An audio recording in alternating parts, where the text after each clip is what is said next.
Hello and welcome to the online lecture for General Physics 2 dealing with the topic of capacitors and RC circuits. The RC stands for resistor and capacitor. We will talk briefly at the end of our electromagnetic unit about adding a device called an inductor into a circuit, and then it turns into talking about RLC circuits. There are two questions that we hope to address in this discussion. First of all, we've previously talked about in general what a capacitor is: two conducting materials that are in proximity of each other that can be charged, and we've thought about what the electric field and the potential surfaces look like inside there. Now we're addressing what happens when capacitors are connected in series or in parallel with one another, and how does a capacitor influence the behavior of an electric circuit. To help us develop some conceptual understanding of what we're talking about in these, I'm going to use a couple of FET simulators. FET we used previously a little bit to talk about capacitors in the previous unit. That's at phet.colorado.edu. So the first one is the Capacitor Lab that we used before, but we're going to use this simulator to visualize what happens when you arrange multiple capacitors in series with one another and in parallel with one another.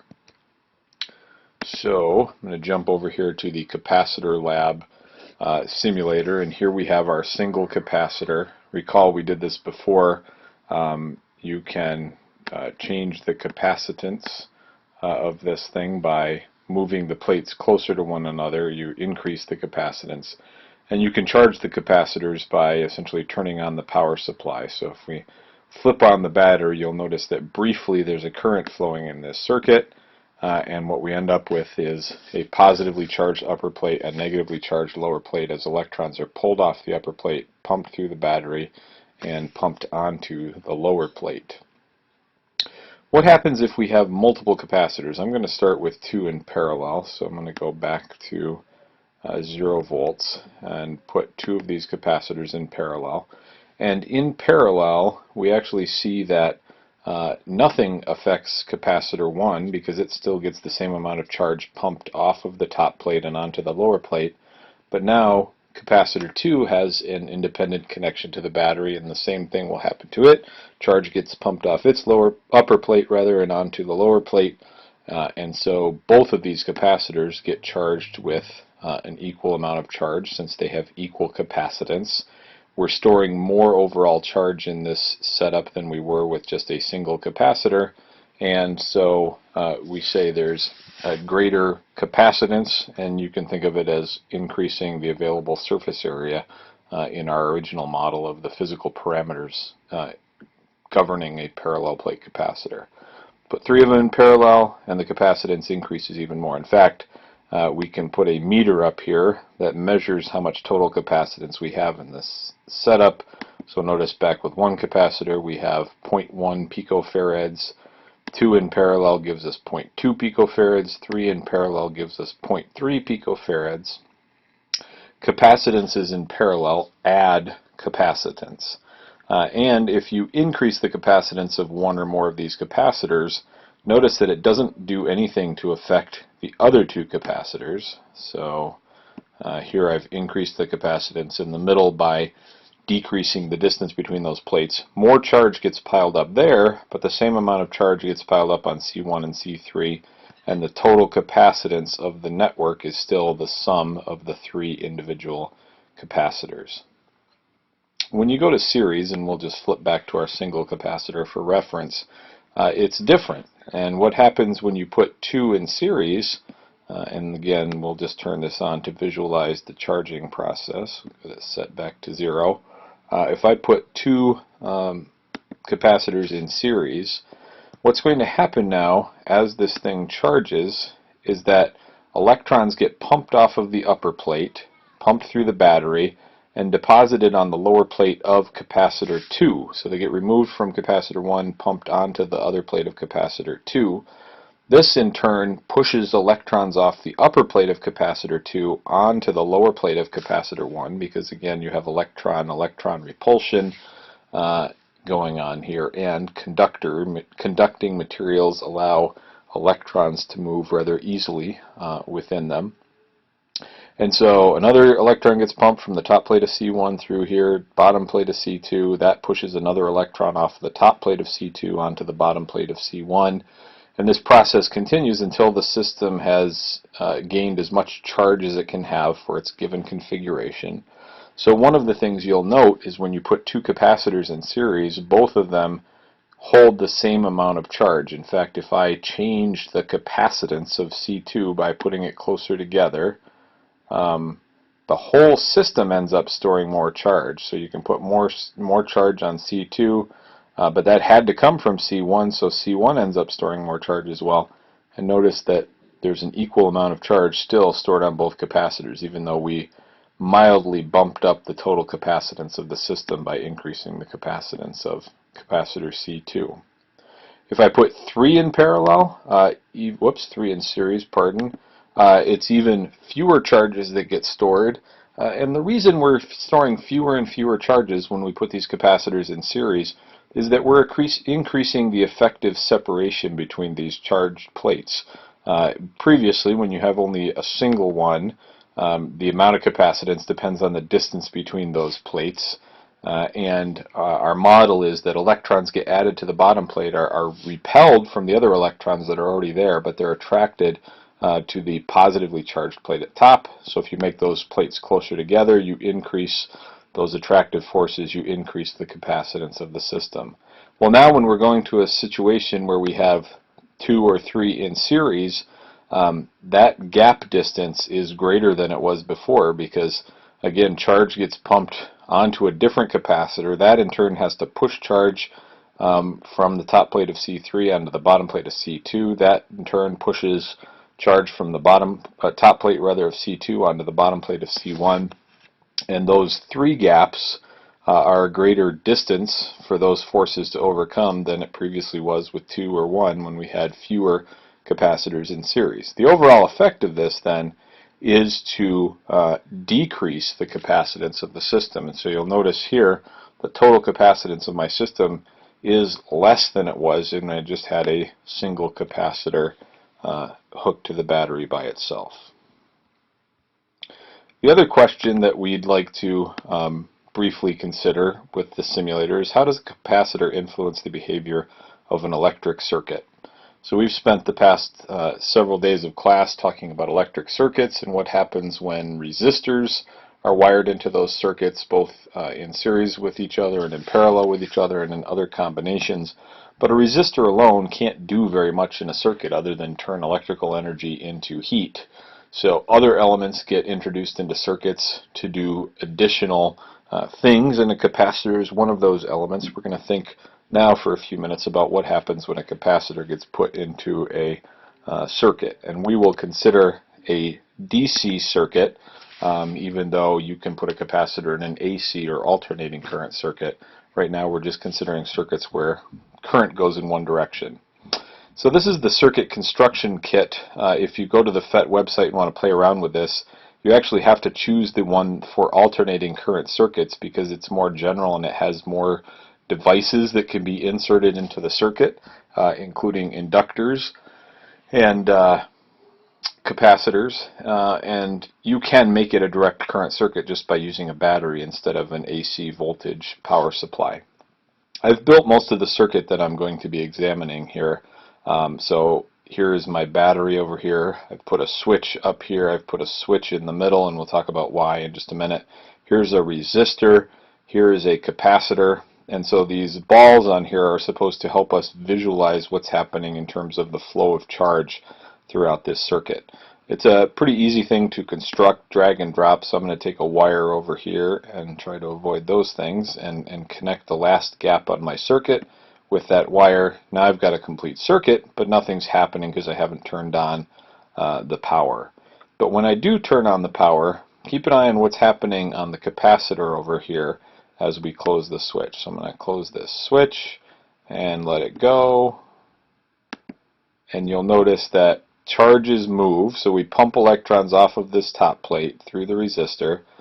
We pile up electrons on the bottom plate, but fairly quickly this capacitor is considered to be fully charged and charge stops flowing around this circuit. if we open up this circuit and close the other one, charge flows in a different part of the circuit, and we now actually discharge the capacitor going in the opposite direction. Charge continues to move until that capacitor is completely discharged. If we take the resistor out of the circuit and we replace it with a light bulb, we can observe what we do in the first part of our lab activity using these things. So let's see, let's connect the wire up there. Close the circuit that includes the battery. The capacitor will charge, but as the capacitor is charging, whoa, I did it again. I burned down the house. I left this switch closed in the middle, and that was a bad thing because that shorted out my battery. Let's see if it'll let me recover. Control click. Let's remove the fire. Alright, let's try this again. Switch there.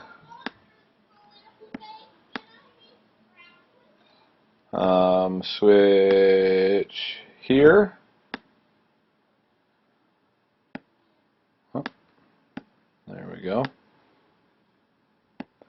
Battery, non-defunct battery. Alright, let's try this again and see what happens. Middle switch open so we don't kill the battery. Close the switch and run the simulation. There we go. So as the capacitor charges, you may notice that briefly the light bulb was emanating light, but once that capacitor becomes fully charged, the light bulb goes off.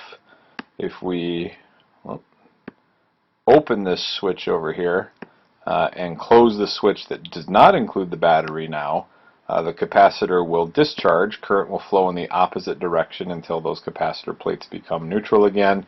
The light bulb briefly goes on, but then goes out again once the capacitor is fully discharged. Open that switch in the middle, close the outer switch, repeat the process. Light bulb is on briefly while the capacitor is charging. Open this switch to avoid the fire. There we go. Close the middle switch. We repeat the process. Light bulb is on briefly while the capacitor is discharging, but once the capacitor has a net charge of 0, the current stops flowing and the light bulb goes out. So one of our goals in this discussion is to mathematically describe what's happening in a circuit that involves a resistor, a capacitor, and some sort of power supply. Well, let's tackle the theory of parallel and series capacitor circuits. When I have multiple capacitors that are connected in parallel to the battery, just like when I have multiple resistors connected in parallel to the battery, the potential difference across those capacitors is equal to the potential difference across the battery, or you can say the voltage across the capacitors is equal to the voltage of the battery. But it must be true that some amount of capacitance that I have from those two capacitors together can be considered equivalent to the capacitance of a single capacitor with a different amount of capacitance. And we get there from realizing that each capacitor stores an amount of charge Q that is equal to its capacitance times its potential difference. So notice this does not mean that all capacitors have to store equal amounts of charge when they're arranged in parallel to one another. If you take their capacitance times the potential difference across that particular capacitor, all the potential differences will be the same, but the capacitance could be very different, and that means different capacitors will store a different amount of total charge Q. But however you do it, when you stack capacitors in parallel, you're going to store more total charge than you will if you have just a single capacitor. So the total charge that you store is equal to the charge on capacitor 1 plus the charge on capacitor 2, plus you could string as many of them in parallel as you wanted to in theory. Well, charge equals the capacitance of capacitor 1 times the potential difference across 1 plus the capacitance of capacitor 2 plus the potential difference across 2 plus, and repeat that pattern for as many capacitors as you have. They all have the same potential difference. That can get factored out, and that means that the equivalent capacitance, which would be multiplied by the potential difference of the battery to give you the total charge stored on the system,